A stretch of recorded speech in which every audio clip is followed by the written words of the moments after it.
club were committed to me. I was committed to them, but their golden goose was to get Pep. There was no, and I thought, great, I'd love to be a part of that. And then he came in and pulled me very early. We spoke as I think I came back early to go and meet them in China because I got the vibe that it wasn't set in stone for me, and I needed to have some sort of conversation. How did you get that vibe? Good question. You just do, right? I'd imagine he's going to be the new manager. I was a senior player. Yeah. He's the kind of person that I'd imagine there would have been a conversation previous to coming into training. Looking forward to working with you. That didn't happen. I don't know if that's how he works. I don't know. I don't work with the guy. But came in, and Xavi still there. Someone who I've got a great relationship, still do now. Doing a great job at Manchester City. He said he didn't know how to feel. He didn't know where he stood. He was still waiting to meet the manager. And I just kind of put two and two together. And then we got in front of each other, and he told me that as much as he admired me as a person, he didn't think I could fit into his system. To which I was like, look, I don't agree with you, but that's your opinion. Is that something that we can work on together, or is that something where I need to find a new home? So when you get the message from Pep Guardiola that you're not the right man for him, how are you okay with that? Surely that was unbelievably painful. It wasn't painful. It was frustrating. It wasn't painful. It was a great man who had a vision that I didn't fit into. It was frustrating. I didn't mind, if it was to go to a panel and coaches were sat there and my name was brought up and he said, no, for me, that's not, which is what he said. He's a good goalkeeper, but for me, the system doesn't work, which is fine for his opinion. But then he took charge of the club that I was a part of and that I loved. Yeah. But what can you do? What can you do? I'd love to have stayed and tried to prove otherwise. Not even prove. It would have been, look, I can try and help you to come to the level that I need you to, but I can't start you. But I'm living in that world where I want to play for England. I want to play at the highest possible level. I want, and you can't play for England if you're being trialed at a football club. Well, I couldn't at the time. Yeah. So, it was just an unfortunate circumstance. But I don't think it wasn't a personal attack on me. It was a man who had a vision and I didn't fit into it. But you had that lovely example from a couple of years earlier where you've decided to go and build relationships and find common ground that eventually leads to you being able to develop stronger professional relationships. Did you try and find that common ground with him on a personal level? Yeah, 100%. That's how I had the same conversations. We actually went in depth. It's a shame. I know it's important. It's an important thing to talk about, but it's a shame it's such a vital part of my story because of a 21, 22-year story. He's a month. Yeah. And we move. Yeah. And it got dealt with. Wasn't ideal. And here we are now. I suppose the reason why it's a big deal for people is that this was the beginning of the Man City we see today. And I suppose I wonder how it was for you after that time, watching the success that came, thinking, man, I was there. And we were pretty successful. Yeah, you were. We did all right for a team that hadn't necessarily won in a while. We were part of the first team to win the FA Cup. We didn't just win one Premier League, we won two. We were winning whatever the League Cup was called at the time, so it didn't hurt too much. And that wasn't my team that did the rest, so I just supported. I love that club, love everything about the club, love the people. They welcomed me as a 19-year-old boy. The Premier League was everything to me. The club was doing their best to stay in the league at the time. It was amazing, some amazing people that are still there now.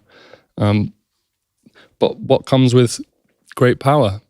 Lots and change. Not many people survive. And the ones that survived, they're literally some of the best players in the world to have ever played the game. And I'm all right, but I'm not that guy. Remember the first thing you saw Pep doing where you thought? Honestly, the first thing I seen, I didn't think it was going to be work. So when I seen the setup of the training and the way they play, I'm thinking, it's like he's so demanding on the players in terms of how the passing drills. It's like, no, this is a game. So he can obviously create an environment where whatever we do is game mode, which is probably hard. I don't think there's other managers that have that ability to recreate. Every rep is so important on the training ground. And I remember watching it thinking, the way what you're asking him to do necessarily isn't that difficult. I'm not sure it's going to work. Thinking, not sure that works. And as easy as it may look on the training ground, and then fast forward 12 months. And even in his first season when it wasn't as successful, but you could still see bits. So he was like, they're the bits that he's trying to get to. Now he just needs to make a consistency of it all. And how does he create that intensity? Yeah, if I knew, I would be the second best coach in the world. And I think if everyone else knew, they would be tough. But I also believe he must have a personality trait that allows him to get that best out of players, because if it was something you could learn, we'd all want to learn it. Let's talk about some of his big decisions as well. There was that period where he got loads of criticism for not playing Phil Foden. And everyone's saying, Phil has to leave because he's not getting development. Now look what we have. Yeah. How's he seeing so far in advance that he knows the right thing at that moment is what he was doing for Phil? Experience, I'm not saying Phil is Messi, but he's had players of that caliber that he's seen, this is how you're going to perform at that level. He's not going to learn something that is not going to be as relevant. Like Phil Foden and Rico Lewis, to a certain extent, have learnt a way and the reps in the academy that probably only benefit them a lot more at Man City. So going to learn something at another club, I don't need you to do that 2 or 3 times a game. I need you to do this 9 times a game.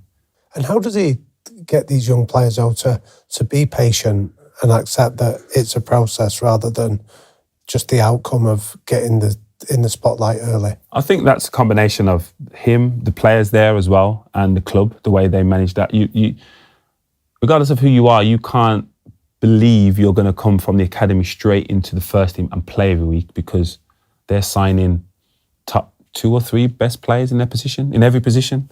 So for you to think, 1 as a club and 2 as a player, are you going to come from there and be in the top 3 in the world? No, there's going to be a process, a period of time that you're going to have to develop certain things and enhance, because it's all right being able to do it, but now you're doing it against and with the very best. And certain aspects, it might be easier for them in the first team because you're playing with the best players. Right. Like, greatest respect to players Rico Lewis played with in academy, but he wasn't Kevin De Bruyne. He wasn't able to look up and see Kevin De Bruyne, or Haaland. So is that easier or harder? Who knows? Yeah. But it's definitely something that you'd think he can do. If he can do it there with that player, then Kevin De Bruyne's going to make himself available. So you might be able to do it there as well. You know who we all want to be? That person. The one who's meal prepping. They've got their organic grain bowls. They come in with their quinoa, all of that stuff. We know they're also getting a full 8 hours sleep, meditating before sunrise, never rowing with anyone, and just hitting it every time. But let's be real. Who has the time for that? Like me, you've probably got loads to juggle: kids, work, exercise, pretending that you've got everything together at the same time, and something has to give. And for me, traditionally, that was energy. And then I discovered Vitals by Heights. And these changed so much for me. Just 2 capsules, the job is done so fast. And then I know for the rest of the day, my irons, my B vitamins, my immune system's being looked after. I've got zinc for bone health, omega-3 and DHA for normal heart health. Honestly, the lot is packed into these golden little beauties. And as we see on the High Performance show so often, high performers aren't perfect. They've just worked out the smart things that make a difference. So why don't you do right by your brain, your body, and your health? Head to heights.com/Jake or enter the code HP20 at checkout for 20% off your first order. What was the hardest moment at Manchester City for you? I think leaving was a tough decision. I think the start of every season was tough because new players came in, like I said, and I had to fight my way back in to the team, getting to finals and helping the team get there, and then, not playing the final game. But I think leaving was a tough decision for sure. And I think I had just under 2 years left, and we spoke to him and we were talking. I wanted to stay and things like that. And we got to him and said, yeah, we'll talk to you after the transfer window. And that was, August time or whatever. And then I didn't hear anything until the March time. And it got to that point and it was like, the offer was probably less than what I was. It was less than what I was getting and things like that. And you're thinking, well, every year's the same thing. I'm back of the queue. Is this something I want to do? So at that point, you're thinking, not sure about this. And I was homegrown. You feel a bit taken for granted. And it got into the next season, and that's my final season. And the closer it got to the end, other teams are coming on.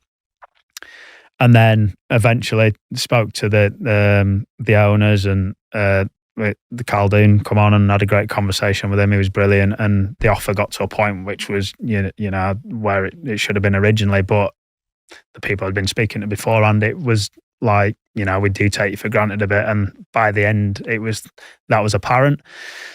And leaving Man City is tough, you know, like you'd won 2 league titles, close to, you knew you want to win then a European trophy, and you think that's a chance. And you know, just that decision to Liverpool coming in, and I thought little things like, you know, you deserve to play, comments like that, they stick with, moments like that, they stick with you. And it was tough to leave, and Liverpool's an amazing club, and an opportunity, and it was a tough one to leave City, but that was the decision I make. And I think at that point it was a huge decision to go there, and leave Man City. I could have easily stayed there a lot longer and been happy, and I like my time there, but it just felt like for me that was the right decision, even though it was a tough one. I also think it's a really important thing to talk about, because football fans get shown 10% of what happens, right?